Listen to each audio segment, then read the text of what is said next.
Welcome to part 2 of this drawing. This time we're going to be working on the hands. Drawing or painting hands can be difficult, but if we take our time, we shouldn't have too much trouble. In the first part of this drawing, we set up a grid to get all our contour lines and proportions in.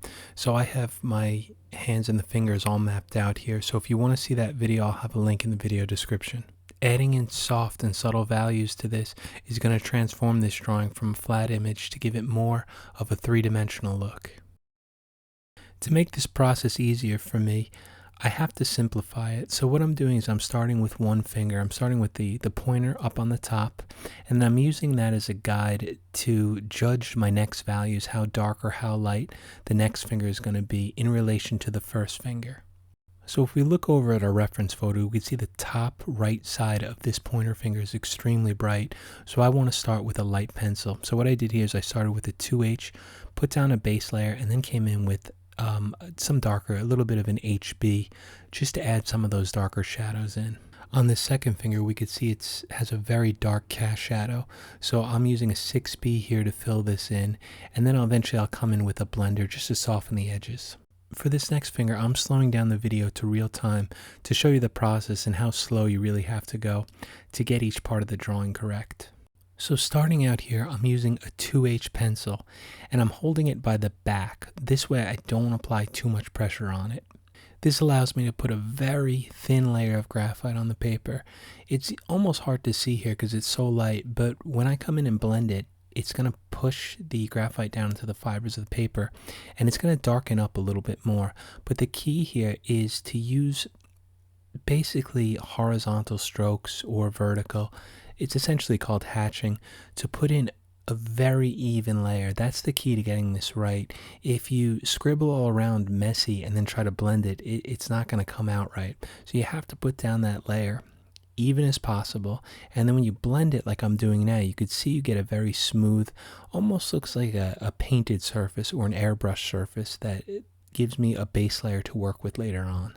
This is kind of a habit of mine, but anytime I'm drawing a portrait or the figure, basically anything organic, I blend with circular motions to give some texture. Try not to get too carried away when you're adding texture like this.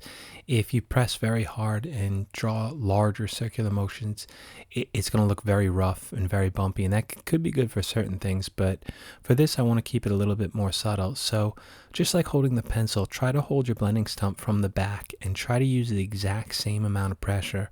Remember, if you press a little bit harder, just like a pencil, it's going to get a little bit darker. The nice thing about this is in any of the bright areas, I can use less pressure to keep the areas lighter. The blending stump can also be used as a drawing tool. You can see here in the bottom of the fingernail where the cuticle is, I'm using it to draw in this very soft shadow. The nice thing about drawing with a blending stump is, unlike a pencil that gives you very sharp, harsh lines, the blending stump will give you very soft lines. I used to use a blending stump as the main drawing tool. Instead of actually putting graphite on the paper with a pencil, I would draw on another piece of paper and then use the blending stump almost like a paintbrush. I would rub it in the graphite and then use that to draw. So it's a very important tool, and they're cheap to get. You can buy them anywhere. You can get a large supply on Amazon for a few bucks. And they're great to have just to give these subtle tones in. You could see here underneath the bottom of the nail here in the front of this finger, I'm taking some of the graphite from that dark shadow and then blending it up. So I didn't even need to come in with a darker pencil under there to add some value. I could just almost steal it from another area. Just remember that when you blend, the values are going to get darker. The blending stump has a very fine point to it, so that means you have to work in a small section. You can't try to blend a large area very quickly, or it's going to get sloppy and it's going to look messy. So go slow. Besides the pencil and the blending stump, the other great drawing tool is the eraser. Here I'm using a Tombow, one that has a very thin diameter eraser to it, so you can come in and pull very sharp details out. What I'm doing with this, I'm drawing with it just like I would a pencil. You could think of an eraser almost like a white paintbrush, but here instead of adding opaque values, you're removing bits of graphite, so you're subtracting the highlights, giving you the bright areas. You obviously can't use an eraser unless you have graphite down on the page first, so that's why I always like to put that base layer down first, so that way I can darken it if I need to, or most importantly, I can erase and pull out highlights. I'm going back to speeding this clip up so that the video isn't too long.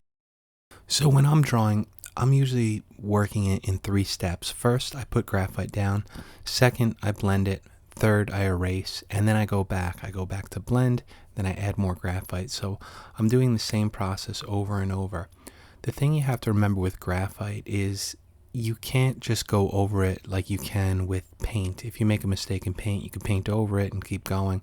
With graphite, when you put down a very dark value, it's nearly impossible to remove it. You could clean it up with an eraser, but it's always going to look sloppy. So the key to drawing is always starting as light as possible. If you go too dark, you're going to be in trouble, but if you stay light, you could build up the values dark. So you'll see with each finger, I always start with a 2H or a 4H, get down some graphite, and then I can decide how dark I want to go from there. That way, if I make a mistake or my drawing slightly wrong, I can erase it with no problem, go back to white paper and start over. The only exception to this were the cast shadows in front or to the left of the fingers here. I knew those were extremely dark, and if you look at the reference, they look like a solid black tone, so I used a 6B to fill those in. The nice thing about drawing is that it's inexpensive and anyone can start and get quite good at it with just supplies you have in your house. But what I recommend if you're going to spend money on anything is to get a good paper. The best kind of paper is made out of cotton. In the past, it used to be called rag paper. Now it's generally sold or marketed as watercolor paper. When you get any of these, you want to make sure you get hot pressed. There's cold pressed and rough pressed. Both of those, as the name implies, are rough and they have texture to them. They're great for painting with watercolor because it'll hold the pigments in well. But if you're drawing, it's going to have too much texture, and some people may want that, but I want my paper smooth. So always try, if you can, to buy a hot pressed watercolor paper, one that basically says that it's made out of 100% cotton. This way, when you draw, erasing and blending will be so much easier. Now, if we look at the hand to the left of the fingers, we can see that there's very high contrast. There's very dark areas, and then there's some bright areas too. The one problem with graphite drawing or drawing with the pencil is that drawing dark areas can be difficult. It's hard to do it quickly and to get them evenly placed in. So really the only way to do this is to build them up slowly, like I said before. I'm going back to real time here so that you can see how slowly I have to build these up. I can see a dark shadow right here on this part of the hand. So just like before what I talked about with the blending tool, I try to draw sometimes with circular motions to give a bit of a texture. And if I need to do a larger section like this, I'll use what's called hatching, or vertical lines adjacent to each other. And then of course, once that's done, I can come blend it and those lines between will even out to a smooth texture. It's important to understand that drawing hands can be difficult and it could be a challenge. So if you take your time and work slowly, you'll be able to get through this. Remember, don't worry about making mistakes, because I don't think there's a single artist alive who doesn't make hundreds of mistakes on every single drawing. It's doing your best you can to try to correct them and get as close as you can to what you want as a finished product. So thank you so much for watching, and I'll see you next time.